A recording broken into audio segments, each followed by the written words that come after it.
नमस्कार। मेरी मौजूदगी इस समय बेलथरा रोड बलिया के एक ऐसे शख्स के पास है जिस शख्स की कहानी आपको हम बताने जा रहे हैं। इनका चयन इस समय आईबीपीएस एसओ यानी हिंदी में उसको विशिष्ट अधिकारी कह सकते हैं। जिस शख्स को आप देख पा रहे हैं कैमरे में, इनका नाम हिमांशु राय है और ये nagar panchayat Belthara Road Ballia ward number 3 मेरे ही वार्ड के निवासी हैं। संघर्षों की कहानी के बारे में जब आप मुझे आज बोलने का मौका मिला तो मैंने इनसे कहा कि आप भी अपने कहानी के बारे में लोगों को बताइए, जिससे लोग एक प्रेरणा लें और अपने संघर्ष के जीवनों को याद करके जिस मुकाम पर आप आज पहुंचे हैं उसके बारे में मैं आपसे कुछ जानना चाहूंगा और वही चीज लोगों को बीच बताना चाहूंगा। अब बहुत बहुत स्वागत है बलिया हिंदी न्यूज में आप। बहुत-बहुत पहले तो शुक्रिया बलिया हिंदी न्यूज़ और आप सबका। अ, बहुत सारी आप सबकी बहुत सारी दुआएँ रही हैं, आशीर्वाद रहा है। आप सबके सपोर्ट के बिना ये बहुत ही मुश्किल था और स्पेशली आपका भी बहुत सपोर्ट रहा है भैया। और मैं पूरे बाज़ार के लोगों का, सभी रिश्तेदारों का, सभी लोगों का बहुत आभार व्यक्त करता हूँ क्योंकि सिर्फ़ मेहनत के बलबूते नहीं होता, आप सबकी दुआएँ और आशीर्वाद की बहुत ज़रूरत थी और तभी इस कठिन संघर्ष के साथ सफलता मिल पाई है। अच्छा, जो रिजल्ट निकला है पूरा उसका नाम क्या है वो? ये बेसिकली आईबीपीएस स्पेशलिस्ट ऑफिसर की पद है। पहले ये नौकरी नहीं हुआ करती थी, 10-12 साल में पिछले ये पद आया है और विशिष्ट अधिकारी इसको हिंदी में बोलते हैं। इसमें बैंक के कोई विशेष कार्य दिए जाते हैं जो किसी पर्सन के अंदर में 7-8 ब्रांचेज़ आती हैं बेसिकली। अब मेरे समझ से इसका जो पद है वो मंडल पे ही। हाँ, हाँ, इसका पद मंडल में मिलता है, सर्कल बेसिस होता है। ये एक-एक ब्रांच नहीं मिलती है। तो हमने कहीं आपने ही बताया था कि वो बैंक पंजाब नेशनल बैंक में। हाँ, मेरा चयन पंजाब नेशनल बैंक में हुआ है। तो अब ये कि कोई सर्कल बेस ऑफिस मिलेगा, कोई बड़े जिला, कोई सिटी का मिलेगा और उसके अंडर में 7-8 ब्रांचेज़ होंगी जिनका कार्यभार हमको देखना होगा। तो कोई एक विशेष कार्य जैसे अगर लोन का डिपार्टमेंट दिया जाता है तो उस लोन के पूरे कार्य को देखना होगा। कोई खातों का अगर दिखाया जाता है तो करंट अकाउंट, सेविंग अकाउंट सबके ब्यौरे को देखना पड़ेगा। इंश्योरेंस का मिलता है तो इंश्योरेंस वाली चीज़ें देखनी पड़ेंगी। तो वो सारी चीज़ें कोई एक चीज़ मिलेगी जिसको हमको देखना पड़ेगा, इसीलिए इसका नाम विशिष्ट अधिकारी है। शुरू में मैंने बोला कि संघर्षों की कहानी, तो हम हिमांशु जी जानना चाहेंगे आपसे कि ये संघर्ष की कहानी क्या है और शुरुआत कैसे होगी? बड़ा पद है, एक अच्छे मुकाम पे आप पहुँच चुके हैं। इसके पहले बहुत सारे आपने जॉब को भी, इसके पहले मैंने देखा है कि एचडीएफसी बैंक में आपने प्राइवेट जॉब भी किया है आपने और एक स्कूल में, अपने कॉलेज में वहाँ भी अपना वहाँ पे जगह दिया है, वहाँ भी आपने जॉब किया है, उसके बावजूद गवर्नमेंट जॉब के लिए। तो कैसा रहा संघर्षों का समय वो? अ, काफ़ी कठिन रहा और कभी-कभी ऐसा लगता था कि शायद इन संघर्षों से निकल ही नहीं पाएँगे और नौकरी लगभग सारी ही की है। कुछ ऐसी भी नौकरियाँ की हैं, ऐसे भी काम किए हैं जो लोगों की नज़रों में छोटे हैं। हालाँकि मेरा ऐसा मानना है कि कोई काम छोटा या बड़ा नहीं होता है। जो सामने आया करते चले गए। अगर आप थोड़ा-सा समय दें तो मैं पूरा डिटेल में सारी चीज़ें आपको बिल्कुल, मैं बताऊँगा, मैं बात करने के लिए मैं यहाँ बुला हूँ। और लेकिन देखिए, सबसे बड़ी बात है कि अगर हम लोग लोगों का देखेंगे ना कि लोग क्या कहते हैं, तो ना आप कुछ कर पाएँगे, ना हम कुछ कर पाएँगे। तो दुनिया की तो बातें छोड़िए, क्योंकि वही लोग वीडियो देखेंगे और ज़्यादा, जो लोग आपसे इस बात के लिए ज्वेलर्स रखते थे कि वो क्या कर रहा है, वो क्या कर रहा होगा, आगे क्या करेगा, ऐसी बात आ ही रही होंगी आपके भी जीवन में। अच्छा, आप मूल निवासी कहाँ के रहने वाले हमारा गाँव सादात में पड़ता है गाजीपुर। बट पिछले लगभग 45 ईयर से हम यहीं पे रह रहे हैं पूरा हैं? यानी अपने दादा के समय से आप लोग हैं।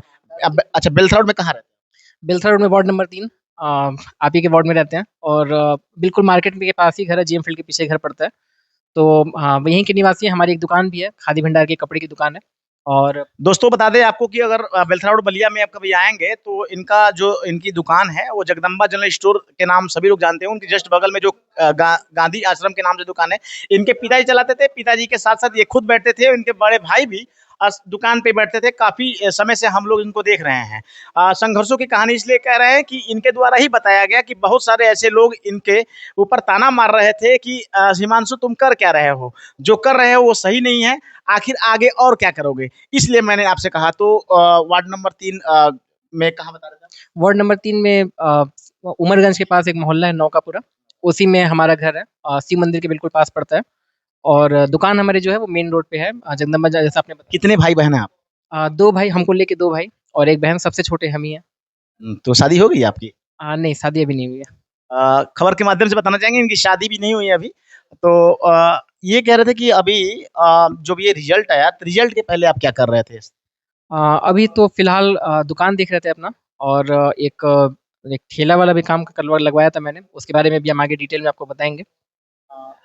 अच्छी बात है। ठेला की ज़िक्र कर दिया, बहुत सारे लोग जब पर्दे पे आते हैं, कैमरे पर आते हैं, तो इन सब चीज़ों को इग्नोर करते हैं, नहीं बताते हैं। आपने जो बताया मुझे भी अच्छा लग रहा है और मैं देख रहा था कि अपने दुकान के सामने आपने एक ठेला भी लगाया था, जो आपके माध्यम से एक लड़का वहाँ काम करता था, कभी-कभी आप भी उस ठेले पर दिख जाते थे। बहुत बड़ी बात है, हालाँकि आप बता रहे हैं तब मैं भी जनता के बीच इस बात के लिए रख रहा हूँ और मैं ये पूछ रहा था कि अच्छा आपकी पढ़ाई-लिखाई शुरुआत कहाँ से हुई? सबसे पहले सेंट जेवियर से पढ़ाई स्टार्ट हुई सेंट ज़ेवियर से पिपरौली बड़ा गाँव। पिपरौली बड़ा गाँव। कौन से क्लास तक थे वहाँ? वहाँ पे 8 तक पढ़ाई की है। उसके बाद ज्ञान कुंज में रहे 9th से लेके पूरा 12th तक और 12th में बहुत अच्छे मार्क्स आए थे। एप्रॉक्स 88% नंबर्स थे और पेपर में उस समय भी फ़ोटो आया था। 88%। हाँ, 88% था और उसमें इकोनॉमिक्स में पूरे बलिया जिले में सबसे ज़्यादा नंबर था, 95 नंबर थे। 95 नंबर। हाँ, 95 तो वो कौन से वर्ष में? 2014। उसके बाद से फिर? तो उसके बाद फिर बीएचयू में एंट्रेंस निकाला, उस समय बीएचयू में एंट्रेंस होता था। तो एंट्रेंस के बदौलत वहाँ पे एडमिशन लिया बीकॉम में और बीकॉम के साथ एक कंप्यूटर का डिप्लोमा भी किया है 3 साल का वहीं से। और जब बीकॉम बीएचयू से ही? हाँ, बीएचयू से डिप्लोमा भी है और बीकॉम भी है। उसके बाद जब बीएचयू लोगों के लिए सपना होता है। एक होनहार होता है तभी बीएचयू में जगह मिल पाता है और बीएचयू के प्रोडक्ट रहे हैं, सेंट जेवियर्स के प्रोडक्ट रहे हैं, इस मुकाम को हासिल किए हैं, काफ़ी अच्छा लग रहा है। फिर उसके बाद? उसके बाद जब बीकॉम का लास्ट ईयर था तो उस समय एक कॉम्पिटिशन का पेपर दिए। कैट का पेपर नहीं दे पाए थे एमबीए में एडमिशन के लिए क्योंकि कुछ फैमिली में दिक्कतें थी, उस समय कुछ उलझे हुए थे तो उस समय बीत गया। फिर मैट का एक पेपर दिया था मैंने, तो हालाँकि उसकी पढ़ाई ज़्यादा नहीं कर पाए थे बट उसमें भी 82 परसेंटाइल नंबर आया था मैट में। और उसी के बिहाफ़ पे यूपीटीयू पहले जो था अब एकेटीयू हो गया। उसी से एफ़िलिएटेड कॉलेज था, जुड़ा हुआ कॉलेज था ग्रेटर नोएडा में। वहाँ पे एमबीए में एडमिशन लिया, उसमें भी स्कॉलरशिप मिली थी और लगभग आई थिंक 25 या 30,000 टच में। जो पद है वो शायद मैंने भी कहीं पढ़ा कि इसमें एमबीए मोस्टली था। इस पद के लिए एमबीए ज़रूरी है। तो कितने पद थे ये जो आपका जो जिसमें सिलेक्शन हुआ है, वो टोटली पद कितना था पूरे भारत में? पूरे भारत में 205 पद थे और 139 सेंटर्स पे पेपर हुआ है इसका और आई थिंक लगभग 180 या 1,90,000 लोगों ने केवल मेरे वाला जिस पद पे मैंने एग्ज़ाम दिया। 2 लाख लोगों के बीच यह निकल कर के आए हैं, एक अच्छी बात है और सबसे बड़ी बात ये है कि ये बेलथरा रोड के निवासी है और सबसे एक बात और बता दें कि ये मेरे वार्ड से हैं। शुरुआत में मैंने इनसे इंट्रोड्यूस किया कि आप कहाँ के रहने वाले हैं। ये मेरे ही वार्ड से हैं, मैं इनके ही वार्ड से सभासद भी हूँ और मुझे अच्छा लग रहा है कि मैं इनका साक्षात्कार कर रहा हूँ। फिर उसके बाद से क्या हुआ? फिर एमबीए में एडमिशन लिया और एमबीए में पढ़ाई शुरू की, वहाँ पे पढ़े और एमबीए का जब लास्ट ईयर था 2019 में पास करना था और 18 के दिसंबर में नेट के बारे में पता चला, कॉलेज के कुछ टीचरों ने बताया कि नेट पास करने के बाद कॉलेज में पढ़ा सकते हैं। तो ऐसे ही बस भर के सोचा कि चलो देते हैं, देखा जाएगा। नेट के लिए? हाँ, यूजीसी नेट का और उसका बस पेपर दिया और चूँकि पढ़ाई लगातार कॉलेज में अच्छे से करते थे, कभी स्पेस यानी नेट अपने क्वालीफाई? हाँ, पहली बार मैं नेट का पेपर दिया और 6 मुझे आज भी याद है 6 जनवरी का दिन था जब सुबह के समय हम उठे और मेरे एक दोस्त का फ़ोन आया कि तुमने नेट पास कर लिया है। मुझे विश्वास ही नहीं हो रहा था, मैंने कहा मज़ाक कर रहे हो, आज मज़ाक मत करो सुबह-सुबह। तो उसने कहा कि नहीं, नहीं तुम्हारा नेट निकल गया और वो पहली बार था जब फिर पापा को बताया तो पापा भी बहुत खुश हुए थे और नेट वहाँ पे मेरा क्वालीफ़ाई हो गया था और अपने कॉलेज में पहले स्टूडेंट थे हम जो नेट पढ़ते हुए ही नेट क्वालीफ़ाई कर गए थे। बहुत सारे लोगों को मैंने भी देखा है कि नेट क्वालीफाई के लिए वर्षों लग जाते हैं, उसके बावजूद भी लोग कहते हैं कि भइल ना हो, अब दूसरा कुछ देखा जाए। लेकिन पहले ही चांस में, पहले अटेम्प्ट में आपने वो क्रैक किया, काफ़ी अच्छा लगा ये सुन कर के। फिर उसके बाद की कहानी? उसके बाद 3 कंपनीज़ में मेरा प्लेसमेंट हुआ था। तो एक सॉफ्टवेयर की कंपनी थी, एक हार्ट के मरीज़ के बनाने वाली मशीन बनाने वाली कंपनी थी और एक एचडीएफसी बैंक था। तो मुझे एचडीएफसी बैंक का नाम सबसे अच्छा लगा और लगा कि नामी-गिरामी कंपनी है तो उसको जॉइन करते हैं। तो एचडीएफसी में आपने जॉब शुरुआत की। कहाँ? नौगढ़ सिद्धार्थनगर में पोस्ट। नौगढ़ सुधार यानी पहली जो आपका इनकम का स्रोत बना तो एचडीएफसी से ही बना। तो कितने दिनों तक काम किया वो? 8 महीने 3 दिन। अच्छा 8 महीने, फिर उसके बाद? कोरोना आया जिसकी वजह से वहाँ पे भी बीमारी फैलने लगी और वहाँ पे बहुत ज़्यादा लोग फ़ॉरेन में जॉब करते हैं।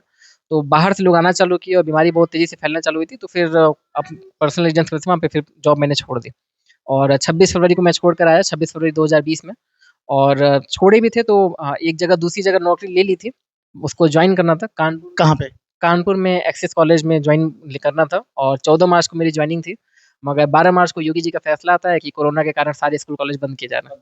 हाँ, तो तो एक बड़ी ज़िम्मेदारी के साथ-साथ घर से निकले होंगे, बहुत सारे बातों को, अरमानों को लेकर के। जब कुछ इनकम का स्रोत होता है तो बहुत सारी व्यवधा मतलब वो दिमाग में होता है कि मुझे ये करना, वो करना और अचानक ऐसे जब मैसेज आ गए कि सारे स्कूल, कॉलेज को बंद कर दिया जाता है तो काफ़ी दिक्कत का भी सामना करना पड़ा होगा।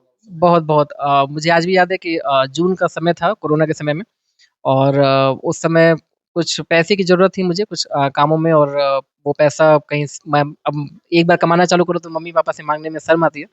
तो वो बोल भी नहीं पा रहे थे, और जून में मुझे याद है कि रात का समय था, तो मैं पीछे वाले कमरे में एक बार बस बैठ के और टेंशन में बस सोच रहा था, तब तक मम्मी मेरे पास आई कहीं कि क्या बात है, कोई परेशानी है क्या? तो मैंने उनसे बताया कि पता नहीं यार क्या-क्या सोच के निकले थे और कोरोना आ गया, जॉब छूट गई है, पता नहीं इसके बाद अब दोबारा कहीं जाएँगे तो कहीं लिया जाएगा, जल्दी नहीं लिया जाएगा। गलत समय पे नौकरी छुट्टियाँ कर रहे होते वहीं पे एचडीएफसी बैंक में ही लगे होते, या कहीं कहीं रह गए होते तो कुछ ना कुछ पैसा आता। बट तो वहाँ पे मुझे थोड़ी रुलाई भी आ गई थी, तो मम्मी ने बहुत हिम्मत बंधाया था कि कोई बात नहीं है, समय होता है, समय का पहिया घूमता है, आज बुरा है तो कभी न कभी अच्छा भी आएगा। आपके बातों को काटते हुए कहेंगे कि माँ-बाप जो होते हैं अपने बेटे पर और अपने मतलब बच्चों पर एक विशेष आशीर्वाद प्रदान किए रहते हैं और वो कहते हैं कि बेटा जो भी होगा बेहतर होगा और इसी उम्मीद के साथ हम लोग आगे बढ़ने की कोशिश करते हैं और वो मुकाम आखिर हासिल कर ही लेते हैं। संघर्ष के समय कोरोना काल के बाद आपको बता रहे थे कि कानपुर में भी आपने किसी जॉब के लिए अप्लाई कानपुर में जॉइनिंग हो गई थी। बस वहाँ पे मुझे जाना था पढ़ाने, बट उनकी कॉल नहीं आ रही थी। वो कह रहे थे कि कोरोना के कारण अभी हम बच्चों को बुला नहीं रहे हैं, तो वो मुझे भी नहीं बुला रहे थे। कह रहे थे कि पुराने टीचरों से ऑनलाइन हम पढ़ा ले रहे हैं, तो अभी नए टीचरों की ज़रूरत नहीं है। तो अब मुझे अब कोई इनकम का सोर्स खोजना था, तो मैंने फिर देवरिया में एक रतसिया कोठी में कॉलेज है, बुद्ध पीजी कॉलेज यहाँ। Buddha PG college. हाँ, यहाँ से 55 किलोमीटर दूर पड़ता है। तो मैंने वहाँ पे जॉइन किया, और 1 दिसंबर 2020 में 1 दिसंबर 2020 में वहाँ पे जा गए पढ़ाने, और डेली सुबह 55 किलोमीटर बाइक चला के जाते थे पढ़ाने। और मेमोरी आपकी बहुत अच्छी है जो आपको डेट याद है ना कि इस तारीख को इस डेट को तो काफी सोचना पड़ रहा है भगवान सभी की माइंड को ऐसे ही दे तो बेहतर होता। तो फिर क्या हुआ? फिर डेली जाते थे पढ़ाने, तो सुबह कोहरे का समय रहता था, तो 55 किलोमीटर बाइक चला के जब जाते थे तो पूरा कपड़ा भीग जाता था, और जब वहाँ पहुँचते थे तो अच्छा वहाँ कितना मिलता था? वो लोग क्योंकि मेरे पास एक्सपीरियंस नहीं था, वहाँ पे जॉइन करने का रीज़न ये था कि मुझे अब कानपुर में एक्सेस कॉलेज में पढ़ाना था, वो मैनेजमेंट का कॉलेज है। वहाँ पे एमबीए के बच्चे थे, और उसमें से कई बच्चे ऐसे होंगे जो हमसे भी बड़े होते। उस समय मेरी जो एज थी उसके हिसाब से वो हमसे भी बड़े सही होते। बात है, जो पहले से होंगे भाई तो ऑलरेडी उनका बेटर होगा। हाँ, तो उनको बड़े बच्चों को कैसे मैनेज कर पाएँगे, क्लास में बोल पाएँगे या नहीं बोल पाएँगे, तो वो कॉन्फिडेंस के लिए मैंने यहाँ हाँ, वो नए जगह भी नया था तो आप अपने आप को थोड़ा-सा दबा हुआ समझ रहे होंगे। तो वो एप्रॉक्स 15,000 वो मुझे देते थे। चलिए, फिर उसके बाद की कहानी? फिर वहाँ पढ़ाते थे, तो एक बार वहाँ पे एक्सीडेंट भी हुआ था। आई थिंक 22 जनवरी का दिन था, और मेरा वापस आते समय एक ट्रैक्टर ट्रॉली से मेरी गाड़ी टकरा गई, और स्पीड में थी थोड़ी बाइक, और एक्सीडेंट अच्छा खासा हुआ था। बस माता की दया से, माँ-बाप के आशीर्वाद से, आप सब लोग की दुआ से मुझे चोट बिल्कुल नहीं आई। पूरी गाड़ी फुट के बराबर हो गई थी, मगर गाड़ी बराबर खड़ी थी। 55 किलोमीटर रोज आना और जाना और सबसे बड़ी बात है कि आज का जो समय चल रहा है तमाम तरह के हादसे लोग देखने को मिल ही जा रहे हैं। हालाँकि आपने हेलमेट वगैरह लगाए रहे होंगे ठीक है, अच्छी बात है ईश्वर सभी के साथ अच्छा करे। तो फिर ये बहुत इंपॉर्टेंट बात आपने कही, हेलमेट नहीं होता तो सच में चोट बहुत आती। मेरे हेलमेट में इतना अंदर तक लगभग धँस गया था ट्रॉली। कहानी स्टोरी ही दिखाना मेन मकसद नहीं है हमारा। हम लोग भी जागरूक करते रहते हैं कि भाई ये काम करेंगे तो आपको ये काम नहीं होगा और गलतियाँ करेंगे तो भाई भुगतना आपको भी है। आप जहाँ भी जाएँ हेलमेट लगाएँ। फिर उसके बाद उसके बाद फिर दीदी की शादी पड़ने वाली थी, तो वहाँ की नौकरी मैंने छोड़ दी, और फिर दीदी की शादी में सारा इंतज़ाम, अब कोरोना काल था तो उस समय सारी दुकानें भी बंद थी, तो सारा सामान कहाँ कहाँ से आएगा, कैसे आएगा, वो सारी चीज़ों में लगे रहे, और शादी भी थी। फिर मई में मैंने कॉलेज में ऑनलाइन पढ़ाना शुरू किया कानपुर वाले में। अच्छा, अच्छा कानपुर। हाँ, तो उसमें ऑनलाइन गूगल मीट के ज़रिए हम पढ़ाते थे, और वहाँ से सितंबर तक पढ़ाया, फिर सितंबर में कॉलेज में चले गए ऑफलाइन। अच्छा ऑफलाइन पढ़ाना चाहिए। तो वो लोग खाना-पीना रहने के साथ 25,000 देते थे, और वहाँ पे आई थिंक मैंने वहाँ पे भी लगभग 8 महीने पढ़ाया है। उसके बाद से मैंने सुना कि यहाँ बेलथरा रोड में यहाँ मरियादपुर इंदिरा गांधी में भी रहे हैं। हाँ, वो इससे पहले बीच में थोड़ा-सा और भी कोई 2 जगह जॉइन किया था मैंने। एक बायजूस पहले कानपुर छोड़ा तो बायजूस में जॉइन किया। उनकी सैलरी तो अच्छी थी, 55,000 थी, बट टारगेट बेस किसकी सैलरी 55,000 थी? बायजूस में। ये कहाँ है? बायजूस बेसिकली वो जो आजकल आप लोग जैसे अनअकैडमी या बायजूस का प्रचार देखते हैं, तो उसी में ये मार्केटिंग। ऑनलाइन है? हाँ, ऑनलाइन थी, और उसमें ये था कि सारी इंटरव्यू सब कुछ ऑनलाइन ही दिया था मैंने। फिर वो दिल्ली बुलाए जॉब के लिए कि ट्रेनिंग के लिए, ट्रेनिंग में गए, तो और वहाँ पे सेल्स बेसिस बेसिकली वो जॉब थी। तो उसमें टारगेट बेसिस था, और टारगेट मेरा नहीं पूरा हुआ, तो वहाँ पे फिर वो बहुत प्रेशर देने लगे, तो वहाँ से नौकरी फिर छोड़ दी, क्योंकि मेरा मन नहीं लगा, और बहुत ज़्यादा टाइम देना पड़ता था। सुबह 7 बजे जाओ, रात को 11 बजे आओ, तो वो बहुत ज़्यादा थकान वाला हो जाता था। तो मुझे लगा कि अगर यहाँ फँस गए तो अब पढ़ नहीं पाएँगे। फिर और इंदिरा गांधी आप कब आए? मैं ये जानना चाहता हूँ। इंदिरा गांधी के आने के पीछे एक स्टोरी है। बायजूस जब मेरा छूटा, तो वो वहाँ पे उन्होंने लास्ट में मेरी at last I think 15 days की सैलरी उन्होंने नहीं दी। नहीं दी थी। तो उसकी वजह से रूम का रेंट देना था और अब पापा से चूँकि पैसा माँगना लगभग छूट चुका था, माँगना अच्छा नहीं लगता था, तो बहुत प्रेशर नहीं देना चाहते थे। तो वो रूम का रेंट और सब कुछ हम मुझे ही मैनेज करना था। तो मैंने सोचा कि चलो कोई नौकरी करते हैं, तो मैंने वहाँ पे एक ज़ोमैटो में कस्टमर केयर सर्विस की भी जॉब की है। अच्छा, ज़ोमैटो में कस्टमर केयर सर्विस की भी जॉब की है, जी। कहाँ पे? गुड़गाँव में जॉइन की थी। गुड़गाँव में। हाँ, सेक्टर 16 में। काफ़ी संघर्षपूर्ण आपका लाइफ़ रहा है। मुझे भी सुनने में बड़ा अजीब लग रहा है, लेकिन कहते हैं कि संघर्ष करना है और आगे बढ़ना है तो कुछ न कुछ करना ही पड़ेगा, लेकिन आपने वो काम बिल्कुल नहीं छोड़ा जो अन्य सारे लोग करने से कतराएँगे और करना नहीं चाहेंगे। ज़ोमैटो में भी आपने जॉब किया? हाँ, ज़ोमैटो में जॉइन किया आई थिंक जहाँ तक मुझे डेट याद है 12 जून या 14 जून था। 2000 कितने दिन थे ज़ोमैटो में? अ, आई थिंक 4 मंथ्स 4 महीने। 4 महीना आपने ज़ोमैटो में भी जॉब किया। फिर? तो ज़ोमैटो में जब जॉब करते थे तो वहाँ पे चूँकि इस कस्टमर केयर में ज़्यादा सैलरी नहीं मिलती है और वहाँ पे रूम का रेंट लग रहा था तो वर्क फ्रॉम होम निकलवाने के लिए कितना मिलता था उसमें ज़ोमैटो में? टोटल 22,000 मिलता था और 22 और रूम का रेंट खाने-पीना वाला सब कुछ था, पीजी था तो उसमें 7,500 हमको देना पड़ता था। तो बचता ही नहीं था पैसा ज़्यादा तो इसीलिए मैंने सोचा कि वर्क फ्रॉम होम ले लेंगे तो पूरा पैसा बचेगा। तो एक टेस्ट होता था उसमें जिसमें अगर आपकी कॉलिंग अच्छी है, आपने परफॉर्मेंस अच्छा दिया होगा तभी आपको वर्क फ्रॉम होम मिलेगा। तो 15 दिन तक मैंने लगातार 100 में से 95 नंबर का ऊपर स्कोर किया था उसमें, तब जाके मुझे वर्क फ्रॉम होम मिला। तो उन्होंने पूरा सिस्टम और सब कुछ दिया कि आप घर जाके भी जॉब कर सकते हैं। फिर अगस्त 2022 में घर आए और बाद में उन्होंने नाइट शिफ्ट की ड्यूटी कर दी, तो मुझे नाइट शिफ्ट की ड्यूटी में हेल्थ बहुत डाउन होने लगे और पूरा शेड्यूल ही गड़बड़ हो गया, ना कुछ पढ़ाई हो पाती थी, ना कुछ हो पाता था। और कोरोना काल के पहले मैं सरकारी नौकरी के नहीं बारे में सोचता था, बट फिर मुझे जब कोरोना काल में परेशानी देखी और सारी मैं एक भी जानना चाहूँगा और कि जो भी तमाम तरह की आपके लाइफ़ में जो ट्विस्ट चली हैं, कभी ये जॉब किया है, कभी इसमें गए, तो उसके साथ-साथ आपकी पढ़ाई हो पाती थी कि नहीं? एचडीएफसी बैंक में नहीं हो पाती थी, बहुत ज़्यादा वर्क प्रेशर होता था। फिर बायजूस में भी नहीं हो पाती थी, कानपुर में थे तो हो पाती थी। फिर उसके बाद वहाँ से एक एक्सपीरियंस मिला कि टीचिंग में रहेंगे तो शायद पढ़ाई से जुड़े रहेंगे, कुछ तैयारी भी हो पाएगी। फिर उसके बाद ज़ोमैटो जॉइन किया तो पहले दिन जब तक दिन में थी ड्यूटी तो शाम में कुछ पढ़ाई हो जाती थी। जब नाइट शिफ्ट की हुई तो फिर पूरी पढ़ाई बेकार हो गई। तभी मैंने सोचा कि कॉलेज जॉइन करते हैं और फिर इंदिरा गांधी कॉलेज यहीं मरियापुर मैंने जॉइन किया। वो कैसे जॉइन किया? मतलब आप आपने उनके जो एमडी हैं managing director Shubham sir Praveen sir हैं, इंजीनियर सर प्रवीण उनसे ये वीडियो शुभम सर के पास भी जाएगी और हमको भी जानने वाले हैं शुभम सर। और शुभम सर, मैं आपसे कहना चाहूँगा कि आपका प्रोडक्ट है, आपके आपके यहाँ रह चुके हैं, आपके यहाँ सेवा दे चुके हैं। इनकी कहानी मैं बता रहा था फिर? फिर इंदिरा गांधी कॉलेज में मैंने पहले मैंने मार्च में उनसे बात की थी। उन्होंने बोला कि नया सेशन चालू होगा तो आप आइएगा और अगस्त में मैंने जब उनसे बात की तो उन्होंने कहा बिल्कुल आप आइए।